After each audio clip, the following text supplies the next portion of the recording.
On se retrouve pour une nouvelle vidéo sur les fonctions logarithmes. Ici, on va parler donc d'un autre type de fonction qui agit un petit peu de la façon contraire de celle des fonctions exponentielles. Donc ici, quand on parle de logarithme, on parle de logarithme en tant que réciproque d'une certaine fonction exponentielle. On va voir plus précisément qu'est-ce qu'on veut dire par là. À quoi servent ces fonctions? En fait, ces fonctions, elles servent à déterminer la ou les solutions d'une équation de la forme a puissance x égale b, avec a comme base, b comme résultat à trouver et x comme inconnu. Avec les fonctions logarithmes, on connaît déjà le résultat, mais on ne connaît pas la puissance. Et on cherche donc la puissance qu'on doit mettre à une certaine base pour trouver un certain résultat. Comment on va noter les choses ici?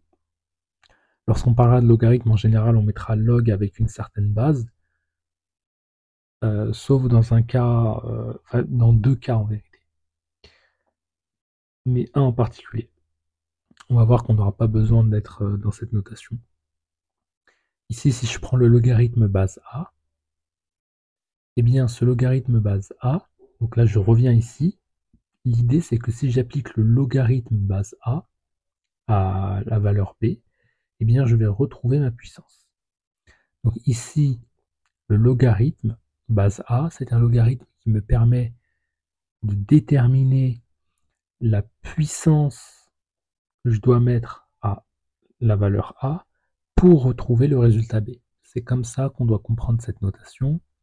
Par exemple, ici, logarithme base 10 de 100 égale 2, ça veut dire que 2, c'est la puissance que je dois mettre à la base 10 pour retrouver 100. Et effectivement, 10 puissance 2, ça fait bien 100. Donc vraiment, c'est ça l'idée. Alors, on a une fonction particulière qui est la fonction logarithme base E. Et cette fonction, on l'appelle le logarithme népérien. Et on ne la note pas vraiment log E, on la note ln, pour logarithme népérien. Alors voici la courbe. Donc c'est vraiment ici dans l'idée d'avoir une fonction réciproque de la fonction exponentielle. Alors, les propriétés qu'on peut déjà remarquer, mais on va essayer aussi d'en parler plus logiquement, parce que maintenant que vous avez vu le cours sur l'exponentielle que j'avais fait la dernière fois, on va pouvoir maintenant faire du lien entre ces deux courbes. Par exemple, si on prend la courbe du logarithme népérien, ln de 1 est égal à 0, c'est-à-dire que si je prends en abscisse 1, eh bien je vais trouver que ln de 1, ça fait 0. On en avait déjà parlé dans la fonction sur l'exponentielle, mais rappelez-vous, il y a quand même une logique. Si j'applique l'exponentielle de chaque côté, exponentielle de 0, ça fait 1, et exponentielle de ln de 1, bah, ça fait 1, puisque exponentielle et ln s'annulent en tant que fonction réciproque. On remarque aussi que exponentielle de 0, ça fait 1, tandis que ln de 1, ça fait 0. Vous voyez, il y a des comportements un petit peu contraires. ln de e, donc c'est ln de e puissance 1, c'est 1, ça on en avait déjà parlé dans le cours sur l'exponentielle, et on remarque aussi que ln n'est pas défini pour toutes les valeurs de x inférieures ou égales à 0, bien sûr ici on est dans l'ensemble des réels, c'est-à-dire que en fait ça sert à rien de se demander quelle est la valeur de ln de 0, quelle est la valeur de ln de moins 3, ce n'est pas défini. Ce n'est pas défini, et donc on ne peut parler du logarithme que pour des valeurs de x compris entre 0 et plus l'infini avec 0 exclu. Même en 0, ce n'est pas défini. On verra peut-être un petit peu plus de détails sur ces questions-là, par exemple lorsqu'on va parler des limites de fonctions. Maintenant, on va rentrer sur quelques propriétés calculatoires du logarithme. Je dis du logarithme, mais vous avez bien compris, tout dépend de la base qu'on choisit. Je dis logarithme base 10, logarithme base 2. Mais là, je vais dire logarithme de manière générale. On va voir quelques propriétés de calcul et on pourra remarquer entre-temps qu'elles agissent un petit peu comme l'exact contraire des propriétés qui caractérisent les fonctions exponentielles. On va commencer d'abord par une première propriété qui est que le logarithme a une certaine base que j'ai notée x. d'un produit, c'est la somme des logarithmes. Et pour montrer ça, on va revenir un petit peu à la définition du logarithme qu'on avait donné. Donc si je prends par exemple log x de a, ici je vais dire que ça vaut un nombre qui vaut c. Et je traduis bien sûr par définition ceci comme signifiant cela, c'est-à-dire a c'est le résultat que je dois trouver lorsque je prends x et que je lui mets la puissance c. Autrement dit, c c'est la puissance que je dois mettre à x pour trouver a. Donc ici on va poser ce qu'on a dit, et on va faire pareil avec log base x de b. On va dire que ça vaut un nombre qui vaut d. C et D sont pas forcément égaux, ils pourraient l'être éventuellement dans des cas particuliers, mais on va prendre C et D. Supposés différents, mais pas forcément. Donc on traduit ceci, je vais dire que x puissance D ça vaut B, et alors maintenant je vais dire que le logarithme base x de A fois B, c'est A fois B là ici, ça vaut un nombre qu'on va appeler E. Et je traduis donc ceci par le fait que x puissance E, ça vaut ce qui est à l'intérieur, c'est-à-dire A fois B. Donc je me retrouve avec tout ceci. Très bien. Sauf que A, on avait dit que c'était x puissance c, et B, on a dit que c'était x puissance d. Donc finalement, x puissance E, c'est égal à x puissance c fois x puissance d. C'est-à-dire x puissance c plus d d'après les propriétés des puissances, qu'on avait vu dans le cours sur les puissances. Et là, je me retrouve avec x puissance E, qui est égal à x puissance c plus d. Et comme j'ai la même base ici, x, eh bien, ça implique nécessairement, si on a une égalité, que ce qui est en puissance est égal. On en avait parlé aussi sur le cours sur les puissances. Autrement dit, E est égal à C plus D. Mais E, qu'est-ce que c'est? C'est log base x de A fois B. C, c'est log base x de A. Et D, c'est log base x de B. Et donc, j'ai cette égalité, log base x de A fois B, c'est égal à log base x de A plus log base x de B. Donc, j'ai cette égalité-là, cette propriété qui est vraie.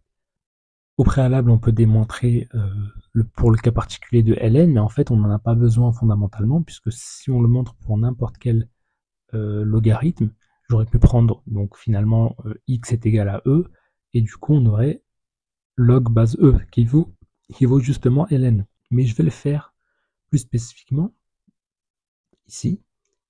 Je vais prendre Ln de a fois b. Je vais poser que a c'est égal à exponentielle de ln de a. On avait dit que ça marchait puisque exponentielle et ln s'annulent. Donc j'ai bien a au final, donc c'est bien bon. Je n'ai pas changé fondamentalement la valeur, j'ai juste changé la façon de l'exprimer. Et je vais poser que b c'est égal à exponentielle de ln de b. Donc là j'ai un produit ici, donc je vais traduire ce produit-là. Sauf que quand on a un produit avec des exponentielles, ça revient à prendre l'exponentielle avec la somme des puissances. On avait parlé dans le cours sur l'exponentielle. Comme ln et e sont des fonctions réciproques, elles s'annulent, il reste donc ce qui est en puissance, c'est-à-dire ln de a plus ln de b. Et j'ai bien que ln de a fois b, c'est égal à ln de a plus ln de b. Petite remarque, on a vu ici que le logarithme d'un produit, c'est égal à la somme des logarithmes, contrairement à l'exponentielle, où l'exponentielle d'une somme, c'est égal au produit des exponentielles. Donc là, c'est un peu les propriétés contraires. Ça montre bien cette réciprocité qu'il y a entre l'exponentielle et le logarithme en général. Maintenant, je vais prendre le logarithme d'une certaine base A à une certaine d'une valeur à une certaine puissance. Alors, log base A de x puissance n. Qu'est-ce que c'est x puissance n? C'est x fois x fois x, et cela n fois. Et d'après la propriété qu'on a vue, lorsqu'on a un produit à l'intérieur, on peut décomposer en somme de logarithmes avec la même base, bien sûr. Donc log base A de x plus log base A de x, c'est combien de fois? N fois. Puisque j'ai n fois le produit ici, je vais séparer n fois les logarithmes. Donc j'ai donc n fois log base A de x. C'est-à-dire n fois log base A de x, c'est la traduction. Et on remarque finalement d'une certaine manière que, pour un peu retenir cette propriété, lorsqu'on a une puissance, on peut la sortir en facteur ici. Alors, on a le cas particulier avec les racines. Là, j'ai juste pris racine carrée, mais fondamentalement, on peut le faire avec n'importe quelle racine. Log base A de x en racine carrée, mais racine carrée c'est puissance 1 demi, et on peut sortir le 1 demi. Hein, donc là on a cette propriété là pour les racines. Si j'avais pris racine troisième, je me serais retrouvé avec 1 sur 3 fois log base a de x, etc., etc. Maintenant le logarithme d'un quotient. J'ai pris log base n de a sur b. Qu'est-ce que ça vaut? Alors a sur b, bah, c'est a fois 1 sur b. Et je peux donc décomposer ici en somme, d'après les propriétés qu'on a vues. Sauf que 1 sur b, c'est b puissance moins 1. Ça, on avait parlé dans le cours sur les puissances. Mais le moins 1, je peux le sortir. Ici. Ça, c'est ce qu'on a démontré juste avant.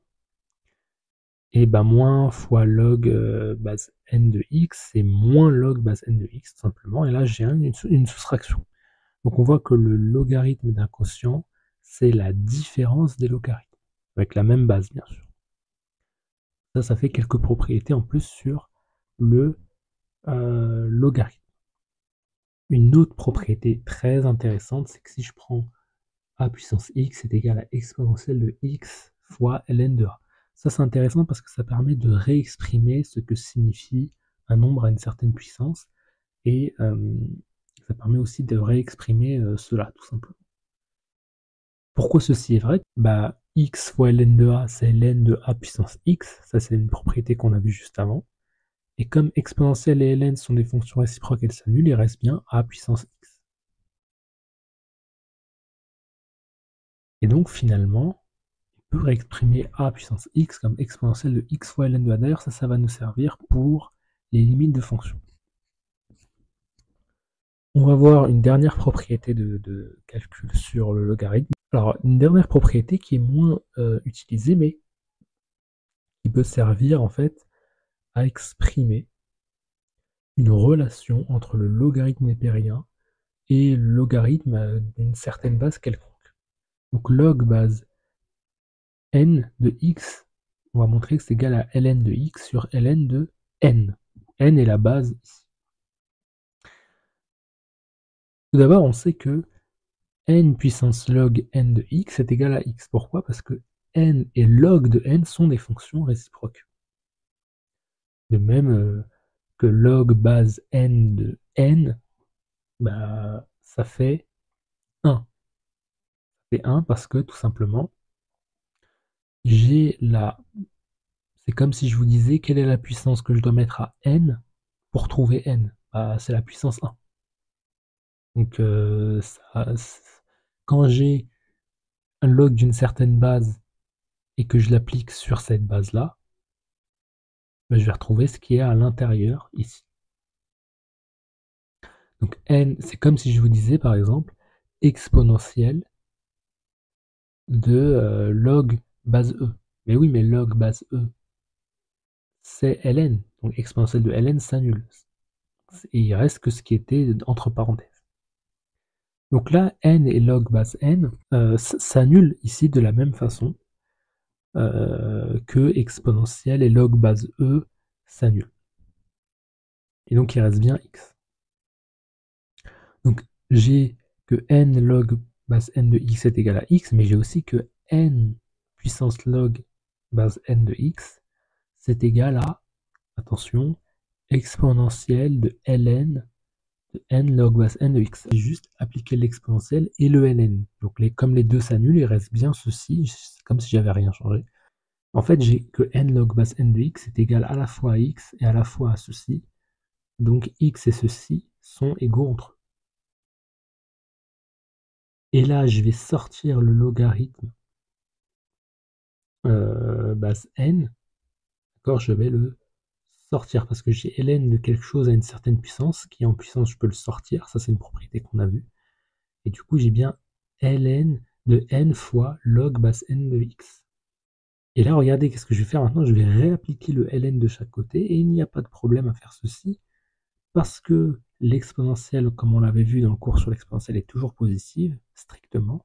Donc je suis sûr que ce qui est à l'intérieur est bien défini pour le logarithme. Sauf que ln et e s'annulent, puisque ce sont des fonctions réciproques, il ne reste que ce qui est en puissance de l'exponentielle.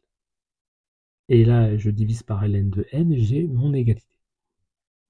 Celle-ci est intéressante, comme je vous l'ai dit, parce qu'elle fait le lien entre ln et le logarithme d'une base quelconque. Alors maintenant, on va rapidement parler des variations, très rapidement de ln, mais en fait, vous allez voir que déjà pour déduire les variations, il nous faut la dérivée. La dérivée, on va l'avoir très vite. Et avec cette dérivée, on va pouvoir déduire les variations de ln. Est-ce que ln est une fonction croissante, décroissante, etc., etc. Il nous faut la dérivée de ln. Donc je vais poser une fonction u de x qui vaut ln de x. Ce que je vais faire, c'est que je vais chercher la dérivée de exponentielle de u de x. Pourquoi? Parce que en fait, j'ai déjà l'intuition que comme je vais dériver une fonction composée, je vais sortir la dérivée de ce qui est en variable. Ici, la variable de l'exponentielle, c'est la fonction u de x. Et en fait, en sortant la dérivée de u de x, en fait, je vais sortir la dérivée de ln de x. Et je vais pouvoir exprimer la dérivée de ln de x. C'est ça l'idée. Donc on sait que la dérivée d'une fonction composée ici pour l'exponentielle, ça va nous donner ceci. Sauf que l'exponentielle de u de x, c'est exponentielle de ln de x, c'est-à-dire c'est x, puisque exponentielle ln s'annule. Et la dérivée de u de x, c'est la dérivée de ln de x. Que si je dérive ça, je dérive ça. Et en considérant tout ce qu'on vient de dire, on a donc que x', parce que ça vaut x', exponentielle de ln de x, ça vaut x, et exponentielle de u de x en dérivée, ça vaut la dérivée de x, qui vaut 1. Et là, j'ai ici u de x', c'est-à-dire ln' de x, c'est-à-dire en gros la dérivée de ln. D'accord? Fois x, parce que l'exponentielle de u de x, c'est exponentielle de ln de x, c'est-à-dire x. En fait, ici, j'ai juste x. Donc là, j'ai 1 qui est égal à la dérivée de ln fois x. Je divise par x de chaque côté. X différent de 0, bien sûr. Et j'ai donc que la dérivée de ln de x, c'est 1 sur x. C'est 1 sur x. Très bien. À ne pas confondre avec la dérivée de ln de u de x, où u de x est une fonction différente de x. À ce moment-là, on dérive une fonction composée. Et on va voir qu'en fait, on va retrouver un résultat plus général qui est u' sur u. Ça, c'est un cas particulier parce que j'ai bien du u' sur u, puisque 1, c'est bien la dérivée de x. Ce que je veux dire aussi, c'est que 1 sur x, d'accord, si x est compris entre 0 et plus l'infini, ce qui doit être le cas, puisque ln de x n'est défini que pour des x strictement positifs, donc on est sûr que x ici doit être strictement positif pour que cette égalité ait du sens. Or, si x est positif tout le temps, 1 sur x est positif tout le temps aussi. Et comme 1 sur x est tout le temps positif, et que c'est la dérivée de ln, ça veut dire que ln est toujours croissante. Strictement. Donc strictement croissante. Donc ça, c'est quelque chose aussi qu'il fallait dire sur le logarithme, c'est que le logarithme est une fonction strictement croissante qui s'annule en x égale 1.